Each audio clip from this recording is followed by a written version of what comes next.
Hello everyone again, I'm Mr. Loy, your friendly D&T teacher.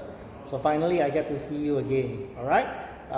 So we move from over the shoulder view back to the whiteboard.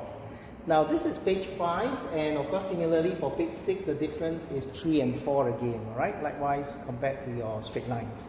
So now the instructions is ideation stage B. We're going to use curves or circle. I will explain the difference. Use 3 curves or circles to generate designs in the grids. Similarly, you have 4 more rectangles. Of course, for the very enthusiastic, overzealous, motivated D&T student, and you really want designing to be part of your consideration for your course of study in future, you can actually turn to the back of page 5 and quickly sketch out another 4 rectangular grids. Okay, so you do the same for page 6 as well. So you have 8 rectangular grids for you to come up with 8 very beautiful, very unique design ideas for your toy display stand. Now, before you actually start working on your 4 or 8 ideas, alright, 3 curves, circles, I'm going to show you locking your wrist again and swing your arm and come up with what we call circles or curves. So this is a warm-up practice. You may want to try it out on any page, any blank page of your A3 journal, on any recycled papers that you have at home, right? So same thing, you lock your wrist and you swing your arm. Now this is sketching a circle, alright? This is not a perfect circle, you just try to get the feel of it. Now I'm going to show you the negative one, which is draw a circle. The difference between this and that is that this is a single stroke. You literally, intentionally try to close the starting point of your circle and you try to end it back there. So this is intentionally drawing. But when you sketch, you literally run the lines until you feel that it is almost like a perfect circle, you stop. Okay, so that's the difference. Now how about curves? Okay, so curves wise, because I'm standing at this side, so it's easier for me to demonstrate running the curve line. So my purple is out. So you can actually practice running the lines in a curved manner again. Remember, you have to lock your wrist and swing your arm. Okay, it's very easy to do it this way. Alright, try to run the same direction. Alright. So of course, there's nothing wrong going back this way and coming back and forth because you kind of like get the feel, alright? So you can actually see that this is a very nice art already, okay? Now of course, you want to swing the other way like a U shape. This is again another curved line, alright?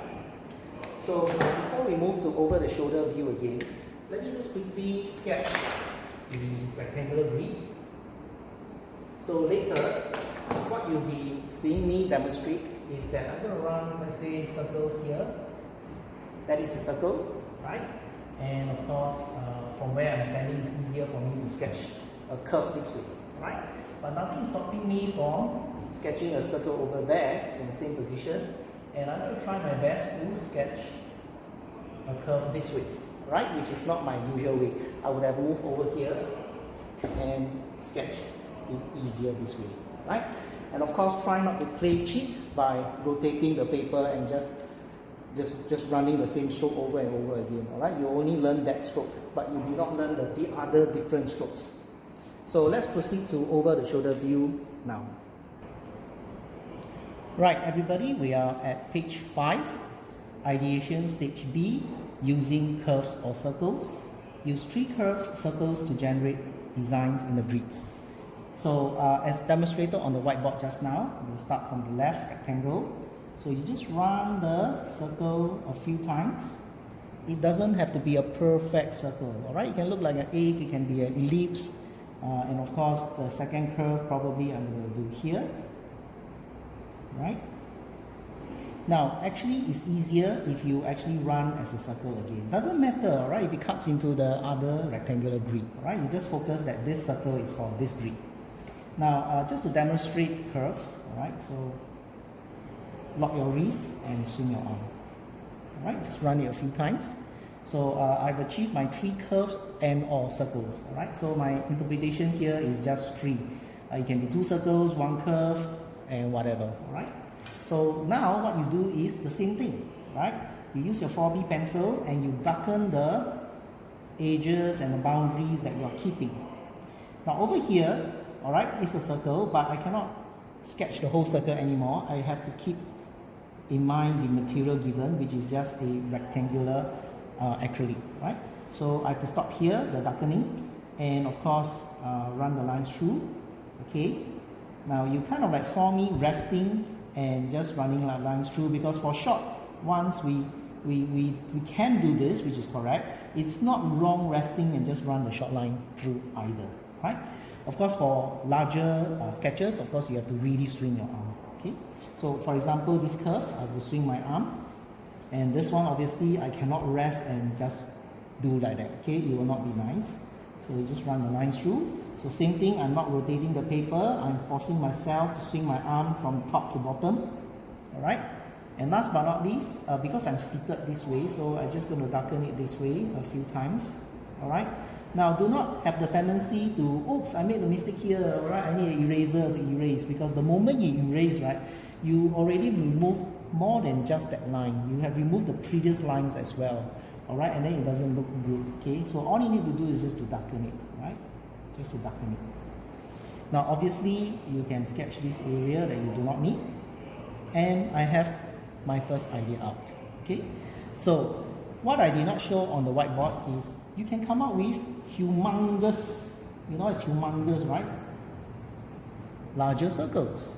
Alright, what's stopping you from not drawing different size circles or even curves? Alright, you can have a mini curve here, right? You can have another slightly medium-sized circle. So all your circles need not be of the same diameter, right? So now here, I'm going to start taking off this edge here, and the material comes all the way down. Alright, remember some ideas will be practical, some will not be. And of course here, just darken, and then you continue here and proceed down. Now this one you got to darken a little bit more than this side, because just now when I run the line, right, I was over enthusiastic. So just make it darker, and then you just run the lines down again. Now a whole chunk of this is removed. Alright, now it's still okay to have a little bit of a platform, but it's going to be a challenge here. Alright, the material will be rigid because there's enough material across here, so bending will not break it into pieces. But it's just that your platform may not be big enough to support your toy aeroplane. Okay, now this is a special design, but it may not be practical. Okay, so I will pause here and you complete page 5, and we'll move on to page 6. Alright students, we are at page 6, so please turn your journal to page 6. We are at ideation stage B, using curves and circles, or circles. So use 4 or more circles and curves. Now what's the difference here?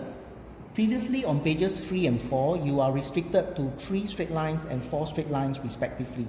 And on the previous page, page 5, you are to actually practice using 3 circles and or curves, right? Now the difference here is you can choose now to have more than 4, right? So for a start, usually we just start with the minimum.